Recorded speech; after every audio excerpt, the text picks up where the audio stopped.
અમદાવાદમાં પેટ્રોલ અંગે સરકારની અપીલની અસર નથી જોવા મળી રહી। બીજા દિવસે પણ અમદાવાદીઓએ પેટ્રોલ પંપ પર લાઈનો લગાવી છે। South Bopal, Prahladnagar, Nirnaynagar, SG highway, પૂર્વ અમદાવાદ, પશ્ચિમ અમદાવાદ તમામ જગ્યાએ પંપો પર લાઈનો છે। હજી પણ કેટલાક પેટ્રોલ પંપ પર પેટ્રોલ નથી અપાઈ રહ્યું।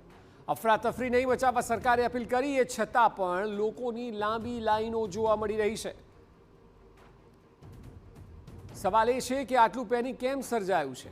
કયા કારણોસર લોકો આખી રાત લાઈનમાં લાગ્યા છે? કારણ કે ઘણા પેટ્રોલ પંપ ઉપર મોડી રાત્રે પણ લોકો હતા, વહેલી સવારે પણ લોકો હતા।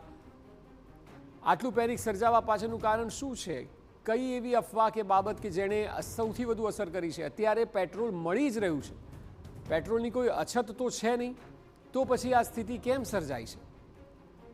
સૌથી મોટો સવાલ। અત્યારે પણ લાંબી કતારો જોવા મળી રહી છે। કોઈ પણ પેટ્રોલ પંપ લઈ લઈએ ત્યાં લોકોની ભીડ જોવા મળી રહી છે। પેટ્રોલનો પૂરતો જથ્થો હોવાની વાત સરકાર કરી રહી છે, પરંતુ લોકો એ વાત માની નથી રહ્યા અને એટલે પેનિક સર્જાઈ રહ્યું છે।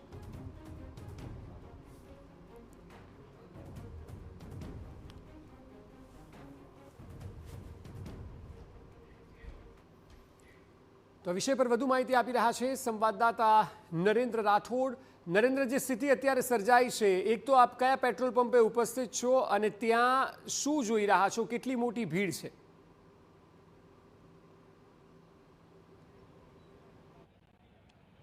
અક્ષય, અત્યારે હાલ અમે અમદાવાદના સાઉથ બોપલ, આ સિવાય પ્રહલાદનગર, નિર્ણયનગર અને એ સહિતના અલગ અલગ વિસ્તારોમાંથી ફરતા એસજી હાઈવે પર પહોંચ્યા છીએ। અને એસજી હાઈવે પર પણ જે કારગિલ પેટ્રોલ પંપ છે ત્યાં કેવા પ્રકારની લાઈનો છે એ આપ દ્રશ્યોમાં જોઈ રહ્યા છો।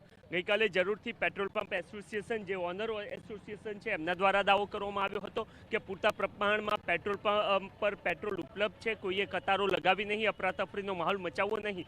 પરંતુ એ અપીલ લોકોને અસર કરતી ના હોય એ પ્રકારના દ્રશ્યો આજ વહેલી સવારથી અમદાવાદના અલગ અલગ વિસ્તારોમાં જોવા મળી રહ્યા છે અને કતારબદ્ધ લોકો લાઇનમાં ઉભેલા જોવા મળી રહ્યા છે। આપ જોઈ રહ્યા છો અહીંયા જે અંદરની તરફ છે એ બાઇકની જે એટલે કે ટુ વ્હીલરની લાઈનો લાગી છે, બહારની તરફ ફોર વ્હીલરની લાઈનો લાગી છે। લોકો આપણી સાથે છે, એમની સાથે વાતચીત કરીએ। સરજી, સરકાર એક તરફ અપીલ કરી રહી છે કે પૂરતા પ્રમાણમાં પેટ્રોલ ઉપલબ્ધ છે અને લોકો કતારો નથી। અમે રિંગ રોડ ઉપર લગભગ 4 થી 5 પેટ્રોલ પંપે અત્યારે જઈને આવ્યા, ત્યાં બધે કસર નથી પેટ્રોલ ને। અહીંયા ગાડી પણ અમે અહીંયા સુધી ગાડી આવી ગઈ અને આ લોકોએ બંધ કરી દીધું અને એમને કીધું છે અમે કે ખાલી તમે એટલીસ્ટ આનું મેનેજ કરો કે ગાડી અત્યારે ગાડીમાં પેટ્રોલ જ નથી। મતલબ ગાડીમાં અત્યારે અહીંથી ગાડી મૂવ કરે એવી કન્ડિશન જ નથી। તો એમને એવી રિક્વેસ્ટ કરે બધાની ટેન્કો ફૂલ ના કરો, તમે બધાને એટલીસ્ટ 2-3 લીટર આપીને એમને પાસ કરો, પણ એ પણ નથી થતું। ઓકે, સરકાર અપીલ કરી રહી છે કે પૂરતા પ્રમાણમાં જથ્થો છે, લોકો અફરાતફરી ના મચાવે। ના, પણ નથી જ મજા। અમે 2 દિવસથી ક્યાં પૂરવા નીકળ્યા, પણ હવે ગાડી છે તો એમાં પેટ્રોલ તો પુરાવવું પડશે ને રૂટીન પ્રમાણે। એક ગાડી તો ઓફિસે મૂકી દીધી બંધ કરીને, પણ ગાડી રૂટીનમાં અને બધાની ફૂલ ના કરે ને, પણ 5-10 લીટર તો તમે આપી શકો ને।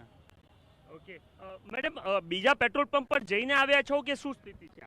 ઓછામાં ઓછા 3 થી 4 પેટ્રોલ પંપ પર રિંગ રોડ પર અમે જઈને આવ્યા। ત્યાં બધી રીતે બહાર બોર્ડ જ મારી દીધા છે।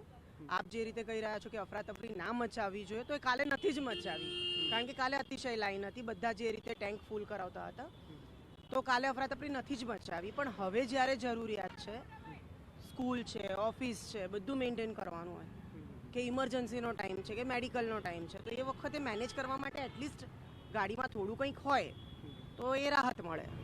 ઓકે, તો આપ સાંભળી રહ્યા છો અક્ષય કે કેવી રીતના લોકો એ ચિંતા વ્યક્ત કરી રહ્યા છે કે ગઈકાલે અમે અફરાતફરી મચાવી ન હતી, પરંતુ આજે સ્થિતિ એવી છે કારણ કે ઓફિસ અવર્સ આજથી શરૂ થઈ રહ્યા છે, 2 દિવસની રજા હતી અને ત્યારબાદ આપ જોઈ રહ્યા છો આ જે કારગિલ પેટ્રોલ પંપ છે એની બહાર કેટલી લાંબી કતારો લાગી છે અને એ તમામ આ દ્રશ્યો છે કે જે એ બાબત દર્શાવી રહ્યા છે કે કારણ કે કેટલાક પેટ્રોલ પંપ જ્યાં સરકાર એક તરફ એ દાવો કરી રહ્યું છે કે તમામ જગ્યા ઉપર પેટ્રોલ ઉપલબ્ધ છે અને બીજી તરફ જે પેટ્રોલ પંપ બંધ જોવા મળી રહ્યા છે અથવા તો ત્યાં પેટ્રોલ નથી મળી રહ્યું, એની શોર્ટેજ જોવા મળી રહી છે, એના કારણે વધારે લોકો પેનિક થઈ રહ્યા છે। જરૂરથી એક પ્રકારનો દાવો પણ કરવામાં આવી રહ્યો છે કે લોકોએ ચિંતિત થવું નહીં, એક બાદ એક તમામ પંપ પર પેટ્રોલનો જથ્થો ઉપલબ્ધ કરવામાં આવશે અને બીજી તરફ જ્યારે પેટ્રોલ પંપ બંધ હોવાને કારણે પણ લોકો ડરતા જોવા મળી રહ્યા છે ને એના કારણે પેનિક કરતા જોવા મળી રહ્યા છે। દાદા,